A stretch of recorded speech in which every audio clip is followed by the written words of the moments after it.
के हुन्छ जब कथामा सुनिरहेका भूत प्रेत तपाईको जीवनको वास्तविक बन्न थाल्छन् हो र अचानक कुनै आफ्नो प्रिय व्यक्तिको मृत्यु हुन्छ तर पनि मृत्युपछि उनीहरू तपाईको वरिपरि रहन्छन्। यस्तै कथा छ हाम्रो पात्र रामुको।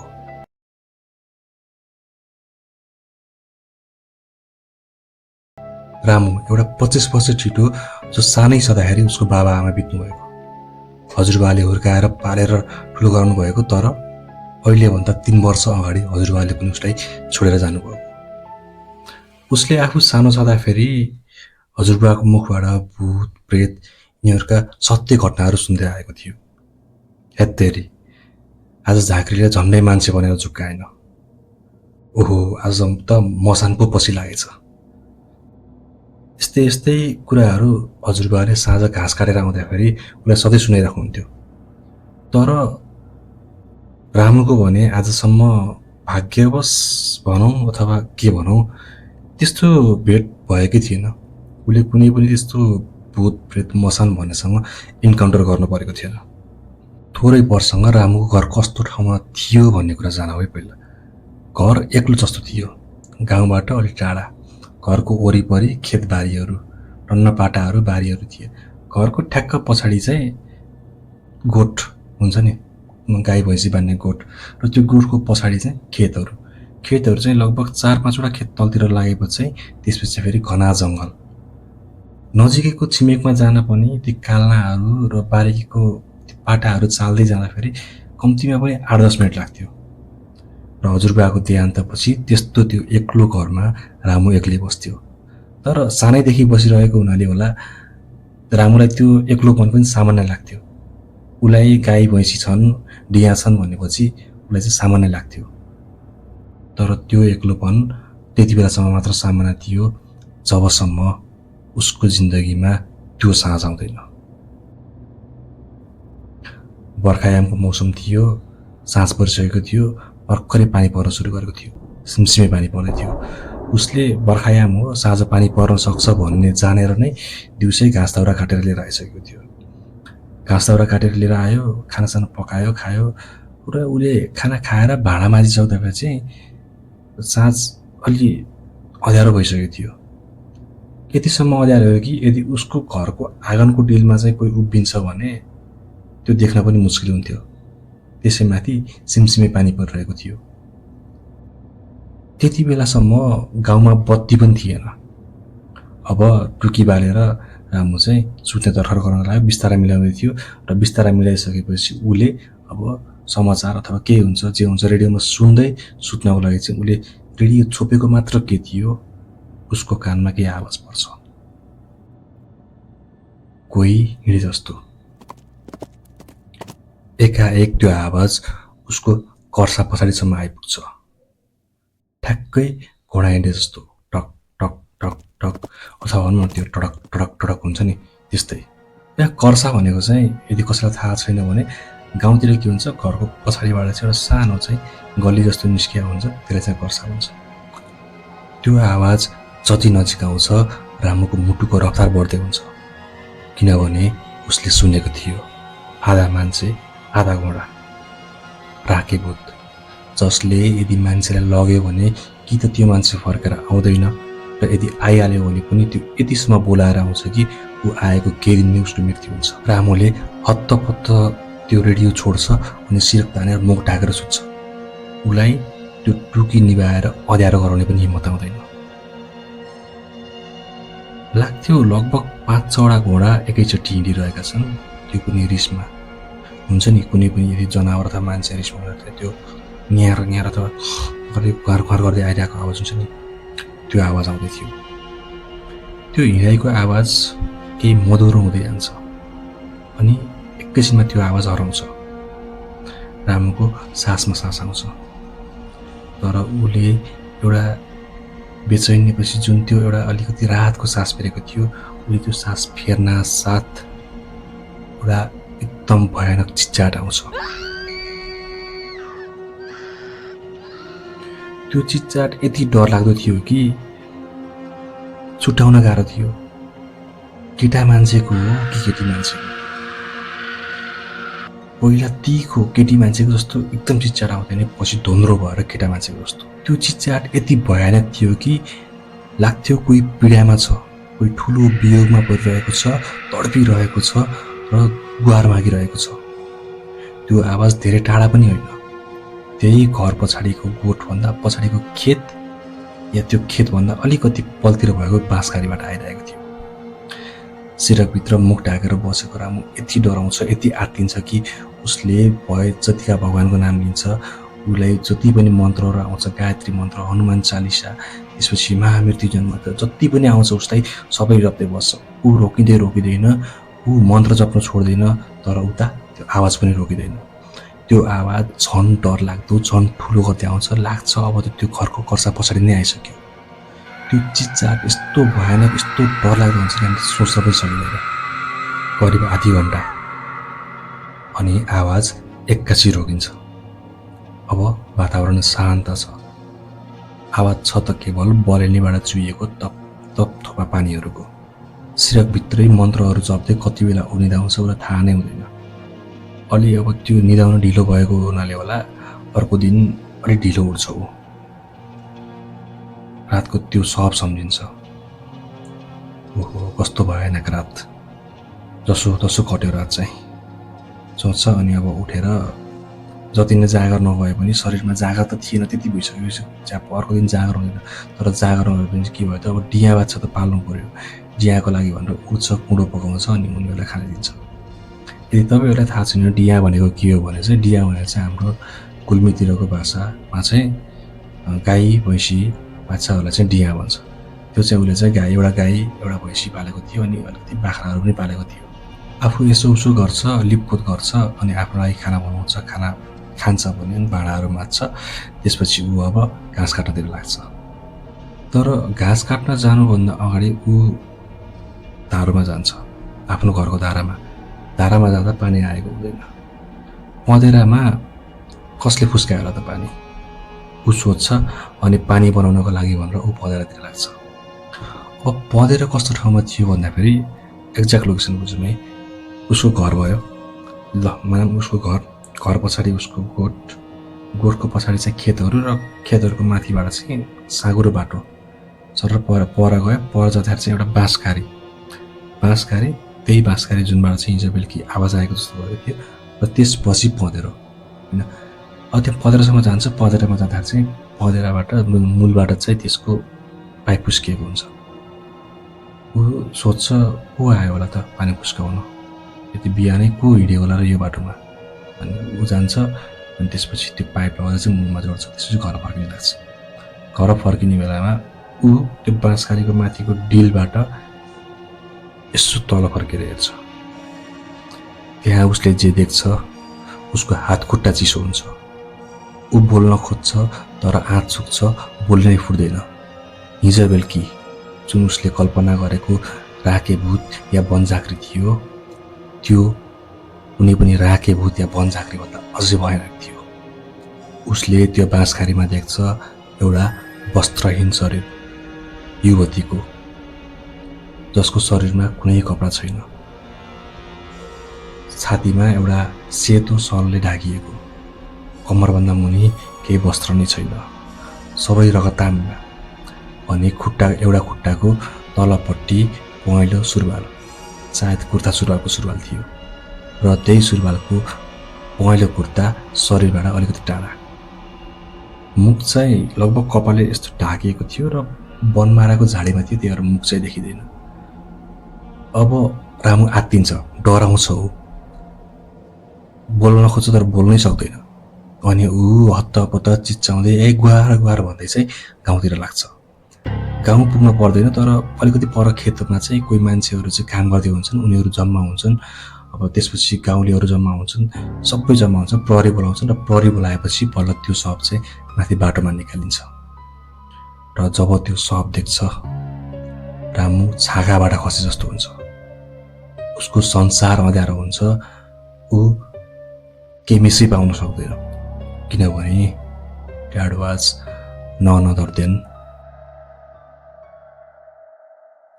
अञ्जलीको बारेमा भन्नुपर्दा चाहिँ अञ्जली चाहिँ त्यो जुन सबभन्दा नजिकको छिमेक थियो नि, हो त्यो छिमेकी कान्छी छोरी। बाहिर सरेको हुनाले घरभन्दा अलिकति तलतिर गोठमा सुत्नु परेको र त्यही गोठमा सुत्नुको कारणले यो अप्रिय घटना घट्न पुग्यो। त्यो सबै भइसकेपछि पुलिसले इन्भेस्टिगेसन गर्यो र त्यही दिनमै 4 जना आरोपीले चाहिँ पक्रेर चाहिँ थुनामा हाल्छ। अञ्जली र रामुको बारेमा भन्नुपर्दा चाहिँ उनीहरू दुईजना प्रेमगाँठोमा बाँधिएका थिए। रामु एक्लै भए पनि सज्जन अनि मेहनती जेहेन्दार थियो। त्यही कुराले अञ्जलीले उसलाई मन पराएका थिइन् र हजुरबाको देहान्तपछि रामुको लागि पनि केवल एउटा सहारा भनेको उनी अञ्जली मात्र थिइन्। तर अब तिनै अञ्जलीलाई कसैले खोसेर लैसक्यो। ऊ त्यो वियोगमा बाँचिरहेको हुन्छ, लगभग हप्ता दिन हुन्छ अनि ऊ चाहिँ अब त्यो वियोगमै हुन्छ। तर के हुन्छ भन्दाखेरि फेरि एउटा साँझमा लगभग पहिलाको भन्दा अलिकति छिटै समयमा त्यही बाँसखारीबाट त्योभन्दा भयानक चिच्चाड आउँछ। अहिलेको चिच्चाड पहिलाको भन्दा अझै भयानक थियो। तर योपालि भने रामु रोकिँदैन। उसले भन्छ यदि त्यो दिन म नडराएको भए सायद मेरो अञ्जली बस्छिन्। तर त्यो दिन जुन मेरो अञ्जलीसँग भयो त्यो अब चाहिँ म कसैलाई हुन दिन्न। उसले त्यो सोच्छ अनि उसले चाहिँ खुर्पेटो कम्मरमा भिर्छ अनि त्यसमा खुर्पा राखेर लम्किन्छ, रन्किँदै जान्छ त्यो बाँसखारीतिर। ऊ लगभग बाँसखारीनिर पुग्ने बेलामा चाहिँ त्यो चिच्चाटहरू सबै बन्द हुन्छ।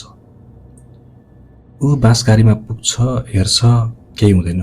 ऊ झर्छ नि त्यो बाटोबाट झरेर बाँसखारीमा जान्छ, वरिपरि हेर्छ, केही हुँदैन। के यो मेरो भ्रम थियो कि त्यो आवाज साँच्चै थियो या म झुक्किएँ? ऊ यो सोच्दै त्यो बाँसखारीबाट बाटोमा निस्किन्छ। बाटोमा निस्किसकेपछि ऊ अब घरतिर फर्किनलाई घरतिर फर्केको मात्र के हुन्छ, एक्कासी त्यो वरिपरि एकदम कुहिरो हो र त्यो कुहिरोको बिचमा अलि पर एउटा आकृति देखिन्छ। त्यो आकृति रामुतिर बढ्दै थियो या आकारमा ठुलो हुँदै थियो छुट्याउन गाह्रो थियो।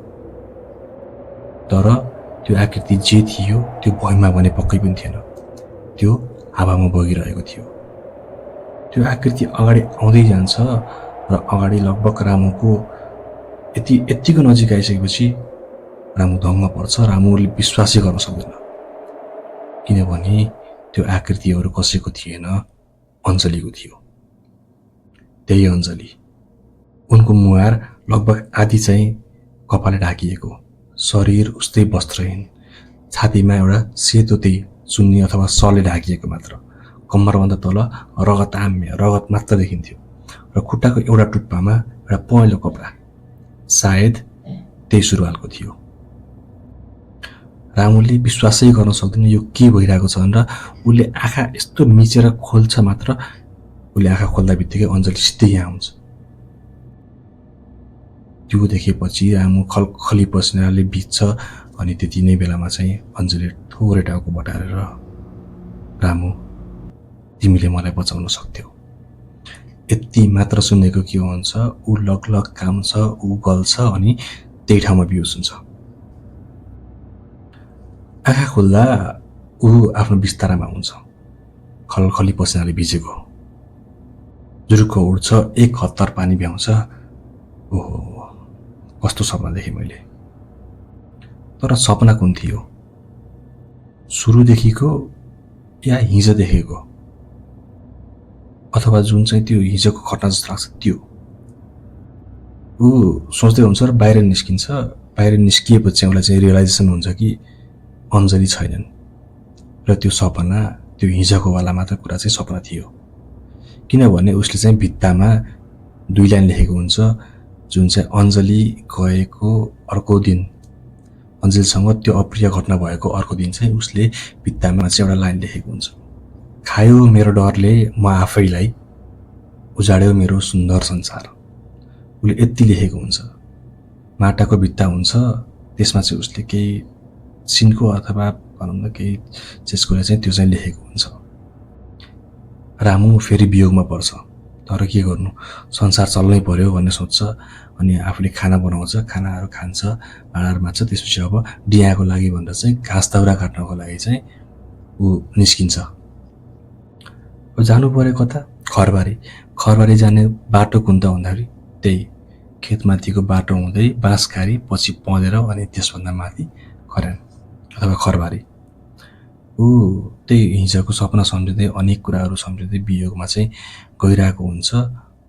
ऊ ठ्याक्क कहाँ पुग्छ भन्दा बाँसखारीनिर, र ऊ त्यो ठाउँमा रोकिन्छ जहाँ उसले हिजो सपनामा अञ्जलीलाई देखेको थियो। उसले जे देख्छ त्यहाँ त्यो कुराले यो त प्रमाणित हुन्छ कि त्यो सपना थिएन। हिजो जहाँनिर ऊ उभिएर अञ्जलीलाई देखेको थियो त्यहाँनिर उसले देख्छ त्यही खुर्पेटो अनि खुर्पा जुन उसले हिजो झोकमा आफ्नो कम्मरमा बोकेर हिँडेको थियो। भनेपछि अवश्य पनि त्यो सपना चाहिँ थिएन। अब उसको आँखा भरि हुन्छ। त्यसपछि उसले चाहिँ थचक्क भुइँमा बसेर रुन थाल्छ। ऊ वियोगमा कराउन थाल्छ। भन्छ अञ्जली तिमी यही नै छौ नि, अञ्जली यही छौ नि तिमी भन्दै कराउन थाल्छ। तर केही आवाज आउँदैन। त्यहाँ अरू केही कोही थिएन। थियो त केवल त्यही भुइँमा भएको एउटा खुर्पेटो र खुर्पा। यति बेला खुर्पेटो र खुर्पा भन्ने थाहा छैन। खुर्पेटो भनेर चाहिँ कस्तो हुन्छ भन्दाखेरि काठको एउटा स्पेरिकल उस हुन्छ जसको यो बिचमा चाहिँ ग्याप हुन्छ तलदेखि माथिसम्म। अन्त खुर्पा भनेको चाहिँ हैँसा हुन्छ। त्यसलाई चाहिँ हैँसा चाहिँ त्यहाँबाट त्यो कम्मरमा बेल्ट जस्तो भनेर पछाडि चाहिँ भिर्न मिल्छ। त्यो थियो। ऊ रुँदै त्यो खुर्पेटो टिप्छ अनि खुर्पा टिपेर उसले पछाडि हालेको मात्र के हुन्छ एक्कासी हावाको एउटा चिसो हावाको झोकले उसको अनुहारतिर निस्किन्छ र त्यो हावाको झोकसँगै एउटा सानो फुसफुसाहट उसको कानमा आउँछ। तिमीले मलाई बचाउन सक्थ्यौ। यति सुनिसकेपछि अब उसलाई झन् गाह्रो हुन्छ। उसलाई महसुस त हुन्छ कि अञ्जली उसको वरिपरि नै छन् तर उनी छैनन् पनि। र उसले मनमा एउटै कुरा सोच्छ। उसले आत्मग्लानि हुन्छ एउटै कुराको कि यदि मैले त्यो दिन हिम्मत गरेको भए, यदि म त्यो रात अथवा त्यो साँझ नडराएको भए सायद आज। ऊ अब यति वियोगमा हुन्छ कि उसले समयको मेसो पाउन छोड्छ। न दिन न रात, न त उसलाई भोक नै लाग्छ, न तिर्खा, न निद्रा नै। ऊ यतिसम्म वियोगमा डुब्छ कि ऊ आफूलाई भन्दा बढी माया गर्ने त्यो डिगालाई पनि ख्याल गर्न पाउँदैन भन्दा पनि सक्दैन। कहिले घाँस काट्न बिर्सिन्छ, कहिले बिहान कुँडो पकाउन बिर्सिन्छ, कहिले दिउँसोको 2 बजे कुँडो पकाएर दिन्छ, कहिले बिहानै घाँस काटेर ल्याएर आएर दिन्छ। त्यो हुन्छ नि उसले केही कामहरू गरिरहेको छ तर समयमा गरेको छैन। उसलाई समयको भ्याउ नै हुँदैन। र ऊ यस्तै गर्दै उसको दिनचर्या कट्छ। उसले हप्ता दिन जति चाहिँ यस्तै गर्छ र ऊ गाउँतिर निस्केको पनि हुँदैन। लगभग 10-12 दिन नै भयो ऊ गाउँतिर ननिस्केको। पहिला के गर्थ्यो भने ऊ कम्तीमा पनि 1 दिन बिराएर गाउँमा जाने, मान्छेहरूलाई भेट्ने, मान्छेहरूसँग कुराकानी गर्ने, अनि उनीहरूलाई केही सहयोग चाहिएको छ भने गर्ने, उनीहरूको बारीमा कामहरू पनि गर्ने, सहयोग गर्ने आउने गर्थ्यो। तर अहिले ऊ धेरै दिन भयो गाउँतिर गएको छैन। गाउँमा 4-5 जना मान्छेहरू जम्मा हुन्छन् अनि कुरा गर्न थाल्छन्। होइन रामु कहाँ छ? धेरै दिन भयो देखा पनि परेको छैन। त्यत्तिकैमा एकजना बोल्छ, बिचरा अञ्जलीलाई कसले त्यति गरिसकेपछि उसको सहारा भन्नु नै त्यही एउटै अञ्जली थिए। त्यो पनि अब यो संसारमा नरहेपछि वियोगमा छ बिचरा। त्यसैमा अर्कोले फेरि भन्छ, अनि वियोगमा छ त्यो त माने, तर वियोगमा छ भनेर संसारै यस्तो उजाड बनाएर त बस्ने होइन नि त। मान्छु पीडा हुन्छ मान्छेलाई, तर संसार त रोकिँदैन नि। यसरी कहिलेसम्म गुम्सिएर घरभित्रै बस्ने हो? के गरिरहेछ होला, कसो गरिरहेछ होला, खाना खान्छ होला कि नै? बरु जाउँ हामी, यसो गएर कुरा गरौँ, कतै भुल्छ कि हामीसँग, बोल्छ कि, अलिकति फ्रेस पनि हुन्छ होला, अनि हामी सम्झौँ उसलाई। अब संसार नै रोकेर त राख्नु भएन नि त। यति छलफल गरेर ती 4-5 जनाहरू जो जम्मा भएका थिए उनीहरू चाहिँ रामुको घरतिर लाग्छन्। घर जाने बाटो त्यही पँधेरो, त्यही बाँसखारी। उनीहरू जब बाँसखारीमा पुग्छन् उनीहरूले बाँसखारीको फेदमा हेर्छन् र भन्छन्, बिचरा यही ठाउँले उसलाई यो अवस्थामा ल्याइ पुर्यायो। अब उनीहरू घरतिर लाग्छन्। तर घरतिर जाँदाखेरि चाहिँ के हुन्छ, 2टा बाटो हुन्छ। लगभग गाउँतिर तपाईँले ख्याल गर्नुभएको छ नि, एउटा कर्सा पछाडिबाट जाने, अर्को चाहिँ अगाडिबाट जाने हुन्छ। उनीहरू चाहिँ यो बेला चाहिँ अगाडिबाट जान्छन्। अगाडिबाट जाँदाखेरि उनीहरूले जे दृश्य देख्छन् त्यो भयानक डरलाग्दो भन्दा पनि टिटलाग्दो हुन्छ। गाई भैँसी पल्टिएका छन्। मरेका छैनन्, सास चलिरहेको छ, तर सास चलेको मात्रै छ। पेट सर्लक्कै भित्र लाग्छ कयौं दिनदेखि खाना पाएकै छैनन्। अब यो देखिसकेपछि उनीहरू आत्तिँदै घरतिर हतारिँदै हस्याङ फस्याङ गर्दै जान्छन्। ए रामु भन्दै चिच्याउँदै जान्छन्, तर कसैले भित्रबाट आवाज दिँदैन। ए रामु, घरमै छौ, बाहिर निस्क्यौ त भन्नु, तर भित्रबाट आवाज आउँदैन। ढोका खुल्लै हुन्छ। उनीहरू ढोकाबाट भित्र छिर्छन् र देख्छन् त्यहाँ रामुलाई प्राणहीन अनि बिस्तारामा पल्टिएको। बाहिर भित्तामा चाहिँ अझै एउटा लाइन थपिएको हुन्छ। त्यो अघि नै जुन लाइन थियो नि, त्यसमा अझै एउटा लाइन, खायो मेरो डरले म आफैलाई, उजाड्यो मेरो सुन्दर संसार। यो जुनी मात्र होइन, 1000 जुनी म तिमीलाई माया गर्नेछु र सधैँ तिमीसँगै हुनेछु, तिम्रो प्यारो रामु। सो गाइज, यदि यहाँसम्म बस्नुभयो भने चाहिँ थाहा छैन कस्तो भयो न्यारेसन। ट्राई गरिरहेको थिएँ बेस्ट गर्छु भन्ने, थाहा छैन कस्तो भयो।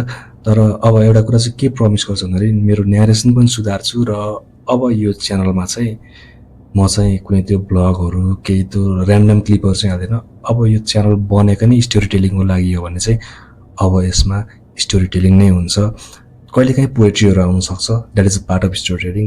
नभए यस्तै यस्तै डरलाग्दा अथवा हुन्छ नि योगका कथाहरू अथवा कुनै प्रेमका कथाहरू, रोमान्सका कथाहरू अथवा हुन्छ नि रियल क्राइमको स्टोरीहरू, त्यो चाहिँ कभर हुनेछ। र तपाईँहरू एक्चुअली कमेन्ट गरेर चाहिँ भन्नु तपाईँहरूलाई कस्तो कथाहरू चाहिँ सुन्न मन छ आगामी दिनहरूमा। म प्रत्येक कमेन्टमा जानेछु र प्रत्येक कमेन्टबाट चाहिँ म चाहिँ त्यो पिक गर्दै I will work on that. र अब चाहिँ हामी चाहिँ ऱ्यान्डम क्लिपहरू हाल्दैनौँ, ओन्ली एबाउट स्टोरी टेलिङ। र अर्को स्टोरीको लागि चाहिँ कमेन्ट गर्नुहोस् र त्यतिन्जेलको लागि चाहिँ सब्सक्राइब गरेर हामीसँग जोडिएर बस्नुहोस्। त्यतिन्जेलको लागि bye bye, take care, see you soon.